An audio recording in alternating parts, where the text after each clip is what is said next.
യൂറോപ്പിൽ വന്നിട്ട് ഇതേ ആപ്പിൾ മരങ്ങളൊക്കെ കണ്ടു തുടങ്ങി. ഒരു കൊമ്പത്തിന് എന്തോ ഒരു ആപ്പിളുകളാണ്. നമ്മുടെ നാട്ടിൽ പേരക്ക ഉണ്ടായി നിൽക്കണ പോലെ ആപ്പിൾ ഉണ്ടായിരിക്കണത്. എല്ലാതും ജസ്റ്റ് ഒരു കയ്യെത്തും ദൂരത്താണല്ലോ നിൽക്കുന്നത്. ഇപ്പോൾ ഇതൊക്കെ അത്യാവശ്യം നമ്മുടെ ഒരു പേരക്കട വലിപ്പമായിട്ടുണ്ട്. പച്ച കളറല്ല, ചെറിയൊരു പുളിപ്പുണ്ട്. മറ്റേ ഒരു കൊമ്പിൽ തന്നെ അത്യാവശ്യം കണ്ട നല്ലോണം ആപ്പിളിനെ പേരക്കണ കണ്ട ആപ്പിളിനെ കിടക്കണ്ട. ഈ കൊമ്പിൽ നോക്കി മൊത്തം ആപ്പിൾ ഉണ്ടായി കിടക്കുന്നത്.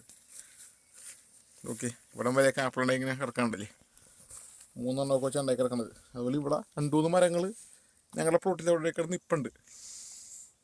ആ മുകളിലേക്ക് ഫുള്ള് അറ്റം വരെയും നമ്മൾ കഴിഞ്ഞ വർഷത്തെ വീഡിയോ കണ്ട പോലെ അറ്റം വരെ ശരിക്കും പറഞ്ഞിട്ടുണ്ടെങ്കിൽ പൂക്കളായിരുന്നെങ്കിൽ ഇപ്പോൾ അതെല്ലാം കായ്കളായിട്ട് മാറി എല്ലാം ഒരു പേരക്ക വലിപ്പത്തിലേക്ക് എത്തിയിരിക്കുകയാണ്.